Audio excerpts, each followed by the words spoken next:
What if the place you were told you didn't belong became the foundation for something that changed everything? What if rejection fueled your rise instead of your defeat? This is the story of a man who turned no into the spark that ignited a nationwide movement. Are you ready to rise? He was 26, sweat still clinging to his collar, heart full of ambition, and sneakers worn from chasing a dream. This was supposed to be the beginning. The gym he'd read about in Men's Elite Fitness was nestled in the wealthiest corner of downtown. Sleek glass walls, imported Italian equipment, marble reception counters. You couldn't even Google a membership fee. You had to know someone. And finally he did. A friend of a friend had vouched for him, told him to show up, told him it was time to step into bigger rooms. So he did. He walked in with nothing but his duffel bag, confidence, and credentials. NASM certified, degree in kinesiology, 5 years training private clients. He wasn't some amateur looking for a free tour. He came ready, with a proposal to pitch, a plan to elevate their training program, and his own roster of elite clients. The receptionist didn't even look up at first. When she did, her eyes scanned him from head to toe, then settled into something cold. "You lost?" she asked, lips barely moving. He smiled politely, handing over his resume. "I have a meeting scheduled with Trevor. I'm a trainer. Came to discuss a role on your high-performance team." The receptionist glanced at the papers, then back at him. And that's when it happened. A man in a gray zip-up jacket emerged from the hallway.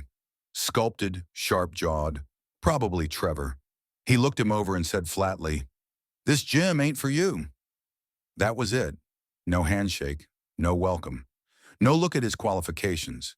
Just a dismissal so quick, so rehearsed, it felt like it had been said before, to others who looked like him. He stood there frozen, the sound of weights clinking, treadmills humming, and fluorescent lights buzzing overhead faded into a deafening silence. Not because the room was quiet, but because something inside him cracked. He turned without a word and walked back out into the street. The air hit different. It wasn't just cold, it was sharp, like judgment. He sat in his car, staring through the windshield, heart pounding. Not from the cardio he expected to do, but from the weight of rejection. It wasn't professional, it was personal. No resume, no reference, no amount of preparation had been enough to unlock that door. But in that moment, he didn't cry. He didn't scream.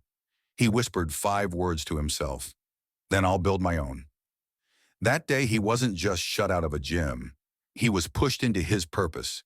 And sometimes all it takes to spark a revolution is for one person to get denied at the door. The grind had just begun. That night, his apartment felt colder than usual. Not because the heat was off, but because rejection has a way of chilling you from the inside. He tossed his gym bag on the floor and collapsed onto the couch, staring at the ceiling like it held answers. It didn't. His mind raced through everything. His training certifications, his client testimonials, even his GPA. What more do I have to do?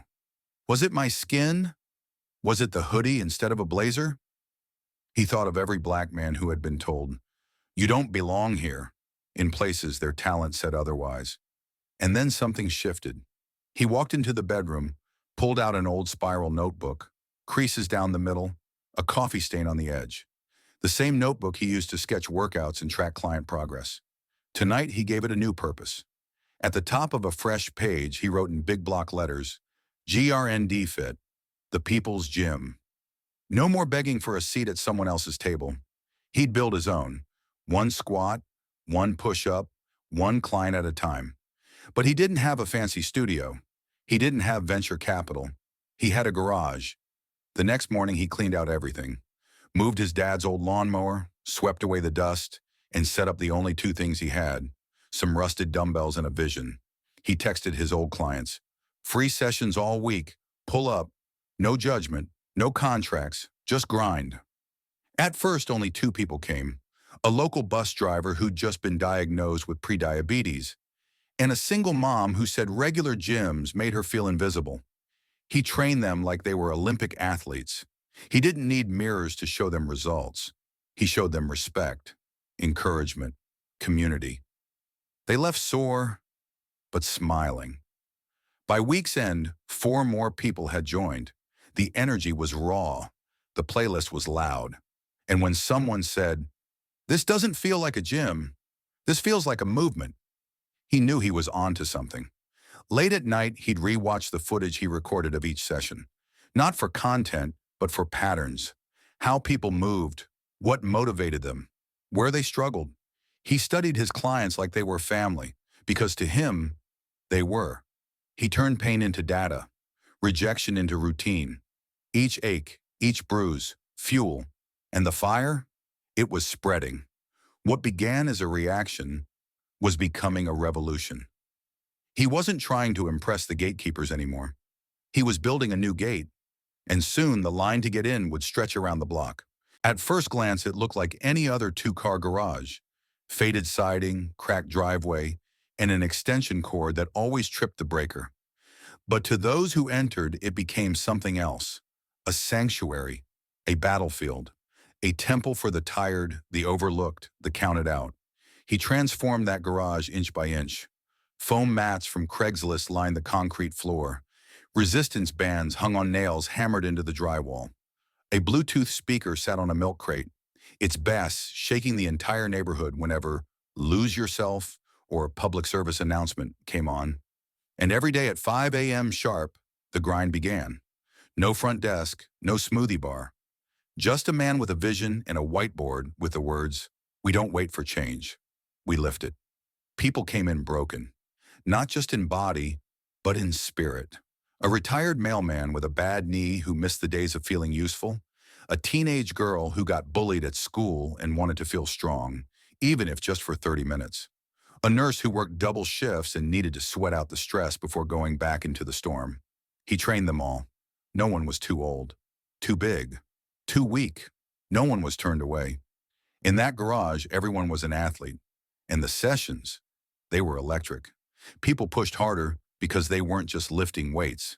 They were lifting each other. Every rep came with a shout of encouragement. Every PR was met with high fives and chest bumps. He created what no luxury gym could: culture. By month 2, he was training 30 people a week. Cars lined the block. Neighbors peeked out of windows like something holy was happening. And in a way, it was. The gym had no mirrors by design. He didn't want people comparing bodies. He wanted them chasing consistency. And every time someone said, "I can't do that," he didn't scold them. He smiled, then showed them they could. He coached them through failure, through shame, through whatever weight life had placed on their backs.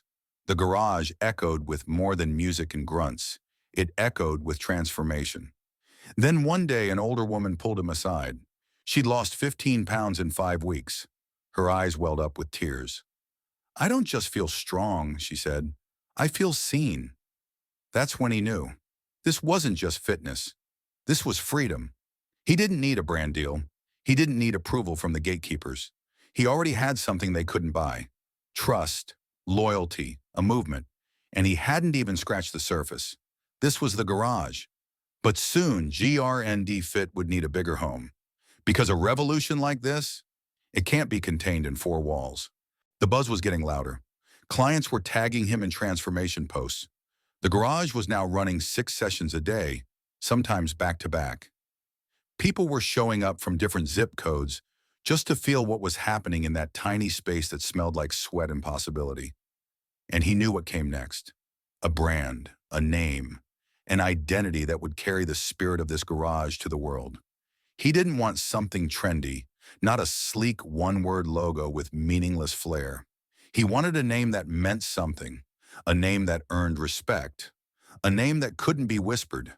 It had to be spoken with your chest. So late one night, scribbled between workout plans and protein shake recipes, it came to him. GRND Fit, not grind with the I. GRND, raw, stripped down, straight to the point. Because that's how the work was. No shortcuts, no fluff. Just you versus you every damn day. When he told his cousin the name, he raised an eyebrow. "Bro, GRND Fit? Sounds like a typo." The branding expert he emailed didn't even bother with feedback, just left him on red. When he pitched the name to a local investor, one who had funded two other boutique fitness chains. The man chuckled and said, "People want luxury. GRND sounds like work. You'll scare them off." But that was the point. He didn't want everyone. He wanted the people who knew the grind, the ones who'd been overlooked, counted out, told they were too old, too broke, too late. He wasn't building a spa. He was building a sanctuary for resilience. So he leaned all the way in. The logo? A pair of calloused hands gripping iron. The slogan? No mirrors, no mercy, just GRND. He printed the first set of t-shirts with money from a side hustle delivering groceries. Black cotton, white letters, nothing fancy, just truth on fabric. At the next garage session, he handed them out. No one laughed. One guy wiped his face with it between deadlifts. Another asked if she could buy 3 more. Someone posted a selfie in it with the caption, "This shirt made me do 10 extra reps." He smiled. They got it. It wasn't just a name anymore. It was a badge, a mindset, a war cry for the underdog. Within weeks, the GRND Fit shirt started popping up at other gyms, on hiking trails and grocery store lines. Strangers would nod at each other like members of a secret club, a silent understanding. You grind too? Respect. They had mocked the name, but now they were watching it move through the streets. The brand had a heartbeat, and it was thumping louder every day. What they dismissed as a typo was becoming a tribe. It started like any other morning. He was up before the sun, chalking his hands, queuing up his Rise and Rep playlist. Session 1 at 5 a.m., a single mom and a construction worker. By 6 o'clock, the next group rolled in. 3 high school athletes and an off-duty EMT. But something about that day felt charged. The air felt electric, like something was about to shift. By noon, his phone was blowing up. Mentions, DMs tags, notifications in the thousands. He didn't understand what was happening until a client burst in, holding her phone like it was on fire. "You're on the Fit Zone's front page." Fit Zone, one of the biggest health and wellness blogs in the country. They had just published an article titled, "The Garage Gym Changing Lives in the City's Toughest Zip Code." Photos of him in mid-coach pose, sweat pouring down his brow, clients laughing, high-fiving, GRND Fit shirts on every body type. No filters, no Photoshop, just truth. The article told the story. A young black trainer denied by a luxury gym, turned pain into purpose, built a movement from a garage. It was raw, honest, magnetic. And by sunset, the world was watching. The GRND Fit website, barely finished, crashed from the traffic. Hundreds of emails poured in. Do you offer online programs? How can I join GRND Fit from Atlanta? I've never felt welcome at a gym. Yours looks different. Even influencers started reaching out. One posted, "Forget aesthetics. I want the GRND Fit mentality." This wasn't luck. This was years of rejection turned into reputation. Years of grind finally breaking through the noise. But he didn't let it slow him down. That same night, instead of celebrating, he walked into the garage, turned on the lights, and trained 5 more clients. No cameras, no speeches, just sweat. Because this wasn't the finish line, it was the starting gun. The next day, a local news station pulled up in a van. Microphones, tripods, the whole deal. They asked, "What made you keep going after being told that gym wasn't for you?" He paused, looked straight into the lens and said, "I wasn't trying to prove them wrong. I was trying to prove us right." That clip went viral because in that one line, people heard something deeper. They heard a message for every person who'd ever been shut out. Every dreamer told, "You're not what we're looking for." He wasn't chasing clout. He was building credibility. And now the world was finally catching up to what his clients already knew. GRND Fit wasn't just a gym. It was a revolution wrapped in sweat. The call started slow. A LinkedIn message here. A cold email there. Polite, curious, wrapped in business speak. "We admire what you're building. We see strong brand potential. We'd love to chat about a partnership." At first, he didn't pay it much attention. He was still running boot camps out of a local park now that the garage couldn't hold the crowd. Still delivering GRND fit hoodies by hand after training sessions.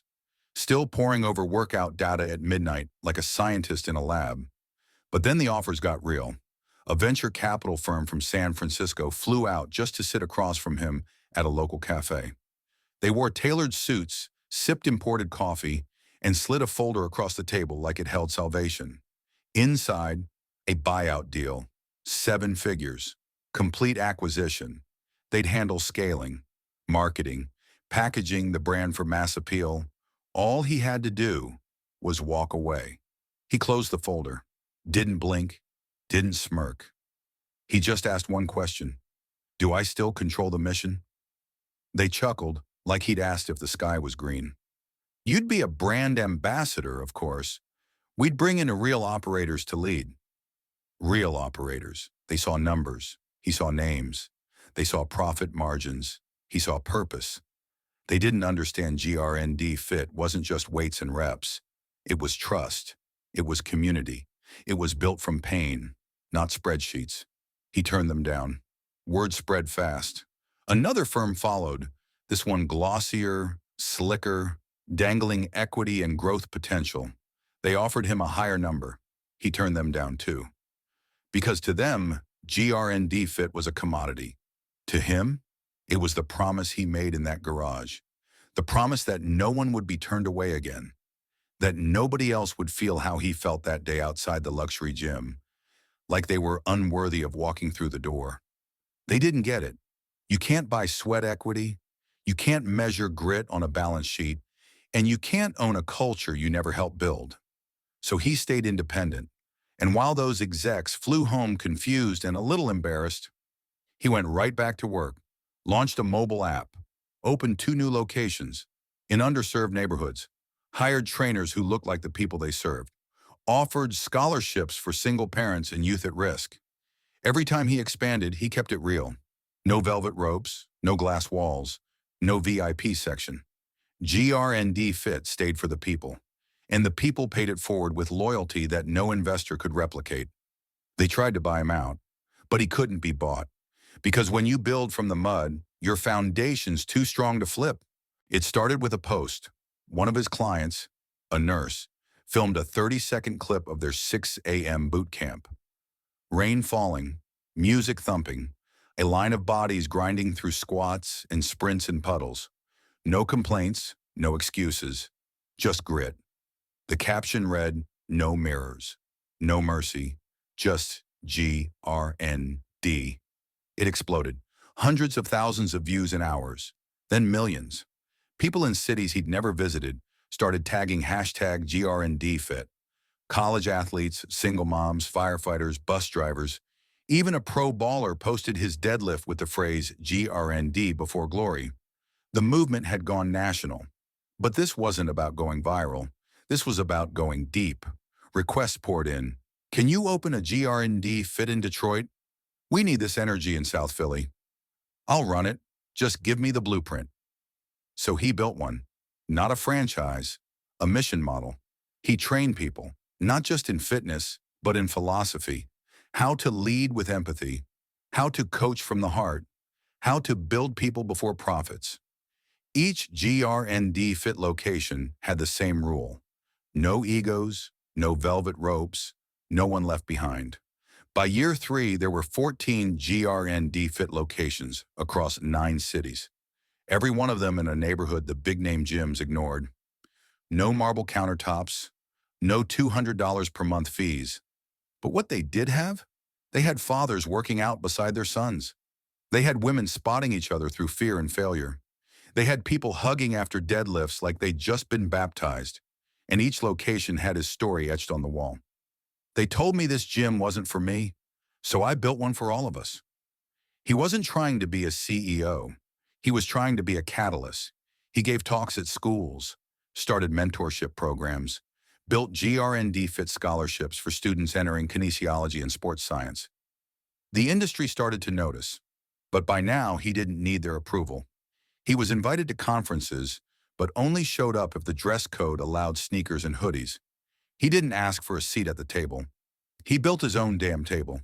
And across the country, people sat at it proudly.